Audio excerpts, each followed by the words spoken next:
Brothers and sisters, welcome.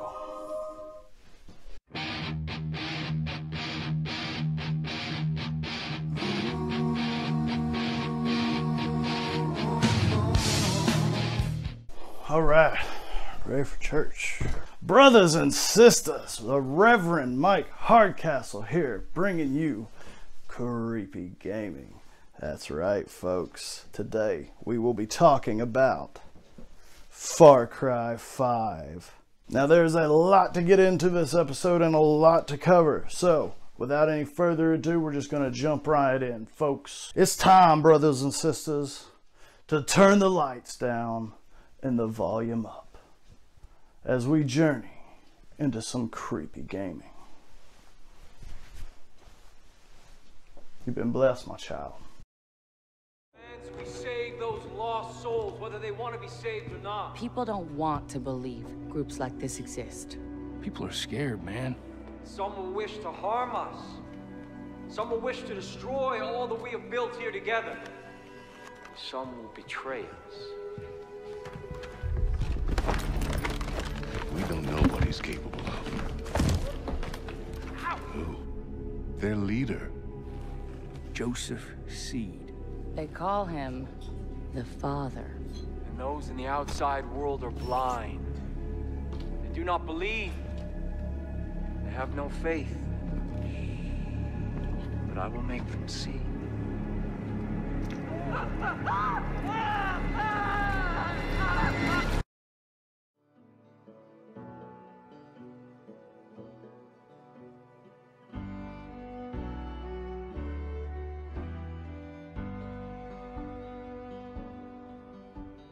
The Far Cry series has been around for quite a while now and never seems to get stale. First-person shooters are one of the leading genres in the gaming industry, but what keeps the Far Cry franchise so fresh?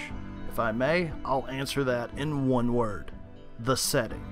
Okay, that was technically 2 words, but you catch my drift. Each game is set in a new locale. One can argue that the game's villains help, and I won't deny that, but the combination between the setting and the antagonist is what makes this series so memorable. Far Cry 5 is no different in this aspect. This installment is set in a modern-day rural America in a county full of religious zealots called Eden's Gate, led by a man known simply as the Father. On the surface, this game is creepy by itself, but it's not until we dig a little bit deeper that we see how truly disturbing this game really can be. When you get off Dutch's Island and the map opens up, a wonderland awaits. Consider this the Reverend's Guide to Hope County. One of the most eye-catching locations has to be the crop circles near the Lamb of God Church. When you arrive, you will notice dead cattle. This should be our first indication that this game is about to go beyond the realm of normal and into the paranormal.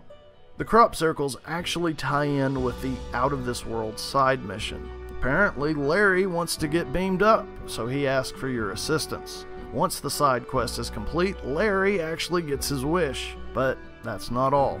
If you jump in the teleporter with Larry, you will actually catch a glimpse of an extraterrestrial being. By the looks of it, this creature resembles the aliens from the Mars DLC.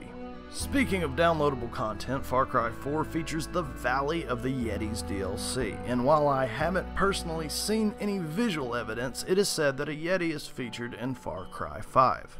If you go to one of the Old Sun cabins, you're liable to see this board with markings and newspaper clippings referencing Bigfoot. Here's where it gets really creepy though. If you head west to Dansky's cabin, you can hear the Yetis roar. Search around a bit and you might even stumble across some dead bodies, indicating that the Yeti may be closer than we think. Next on the Reverend's Guide to Hope County, I suggest you visit the Township of Prosperity. This entire area is filled with mannequins, so if you want to enjoy a nice trip to the Uncanny Valley, here's where to start. Speaking of trip, let's talk about faith.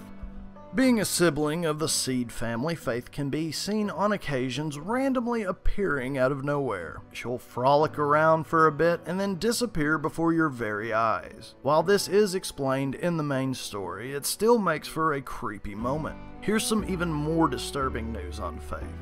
According to the creepy community, you can discover Faith's dark backstory by listening to these particular rotary phones. If you wish to hear these recordings, visit the Last Resting Place Cemetery, Eden's Covent, and finally the shed outside of the Administrator's cabin. These aren't the only rotary phones in the game though. More on that in a bit. Next up on the Reverend's Guide to Hope County, I suggest a nice peaceful place down by the water. Now I'm sure most of you are familiar with Stephen King's It. So if you travel to the east of the crop circles, you will find this canal, and at the end of it, an all too familiar red balloon. It doesn't end there though. Head to O'Hara's haunted house. This attraction-based locale is both fun and creepy. While the people in the house are fake, as far as we know, it's the voice you hear on the rotary phone that sounds a little too real. Here you will discover a static TV and another one of Pennywise's red balloons. When you answer the phone, this is what you hear.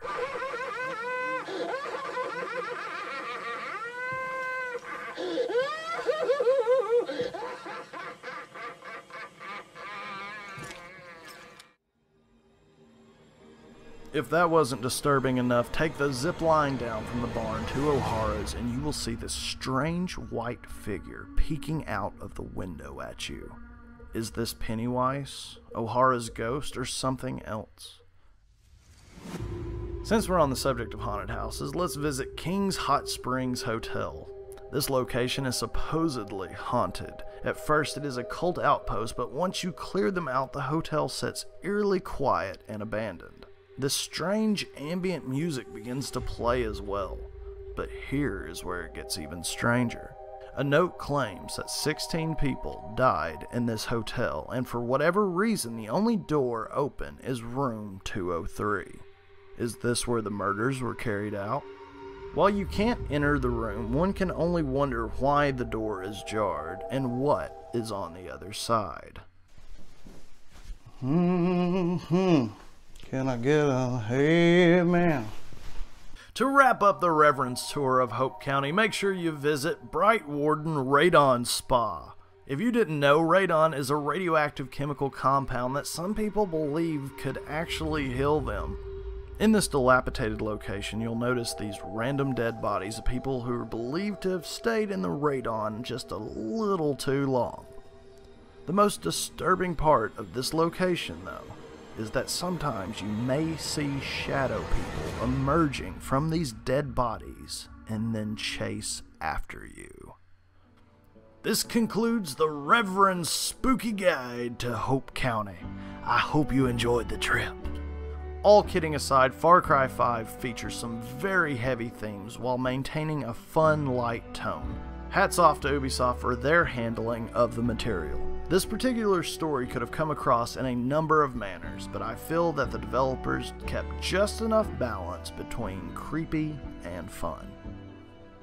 Brothers and sisters of the congregation, between the overzealous religious extremist cult, between the hallucinogenics, drugs that are running rampant on the streets that they're putting into your children, all of these things, brothers and sisters, shall forever make Far Cry 5 go down in creepy gaming history.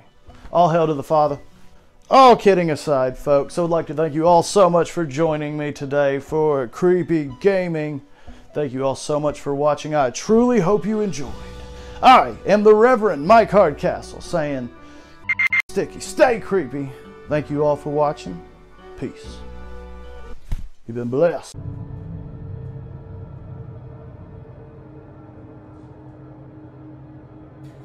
Put down your guns, take your friends, and walk away.